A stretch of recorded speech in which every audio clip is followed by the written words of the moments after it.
Let's say you and some friends are walking through a forest when you come across an ad. That's right, an ad! Because I have released a product on Pathfinder Infinite. The price is pay what you want, which means if you're anything like me, it's free. But it's a great way to support the channel if you like these videos. It's a 40-row table for game masters that can randomly generate the next chaotic move of a goblin. There's a link in the description. Stay tuned until the end of this video for a full explanation. Let's say you and some friends are walking through a forest when you come across some shadowy, cackling humanoids, goblins. In Pathfinder 2e, many goblins are upstanding members of society, but many more are still a menace to the public. Goblins hate horses. Goblins hate dogs. Goblins raid junkyards. Goblins love to sing. Goblins are sneaky. Goblins are a little crazy. Goblins are voracious. They like fire. They get stuck. Goblins think writing steals words out of your head. Goblin victims should almost be as amused by their antics as they are horrified by them.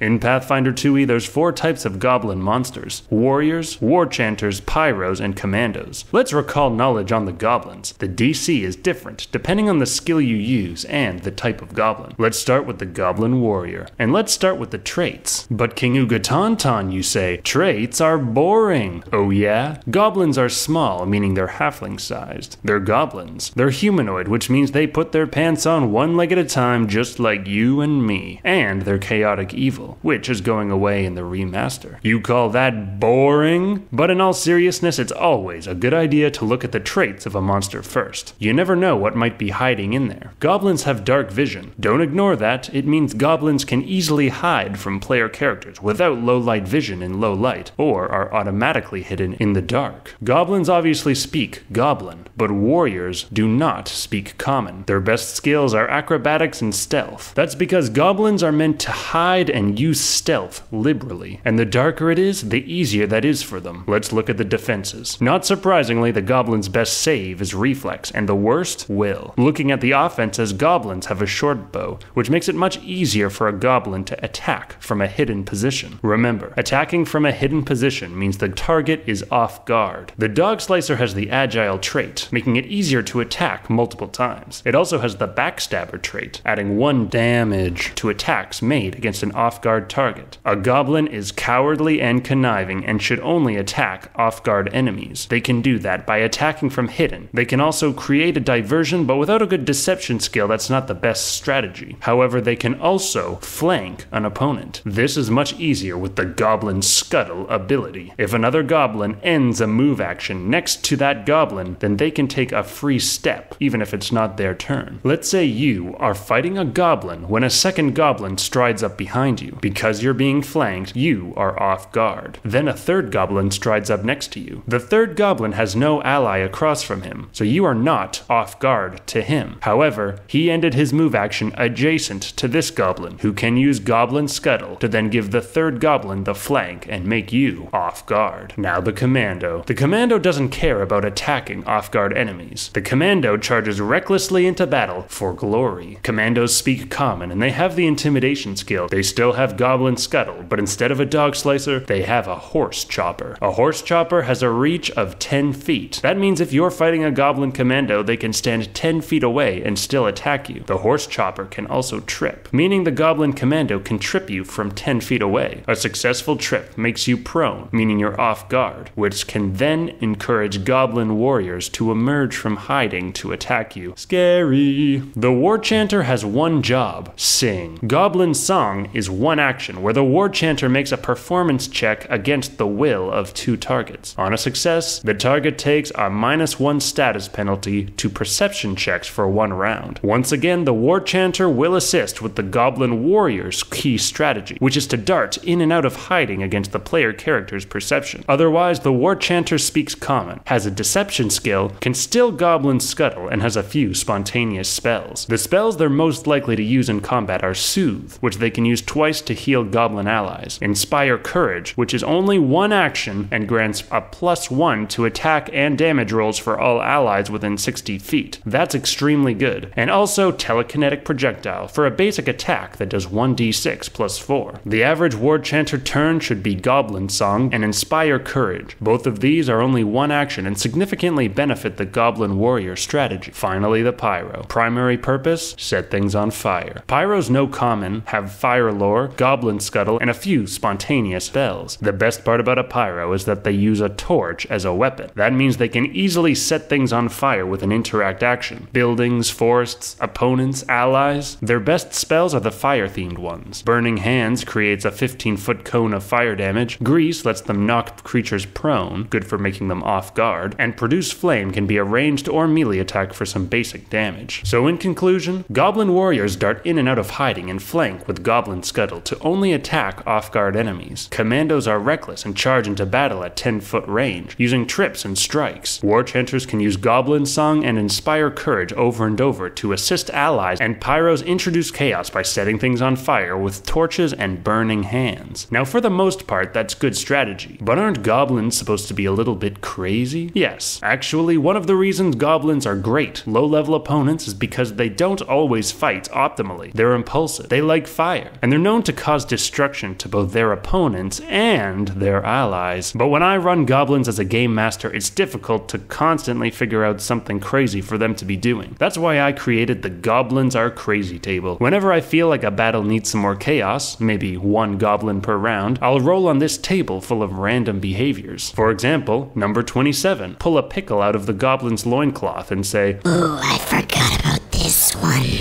Then roll randomly to either eat it or throw it at a player character. The table goes from 2 till 40. None of the options are particularly dangerous or strategic, but they are roughly organized from least aggressive to most aggressive. So you can use it by rolling a d20 and adding a number from 1 to 20 based on how aggressive the goblin is. I like to use the goblin's initiative roll, but any method you can use to generate a number between 2 and 40 works. You can check it out on Pathfinder Infinite.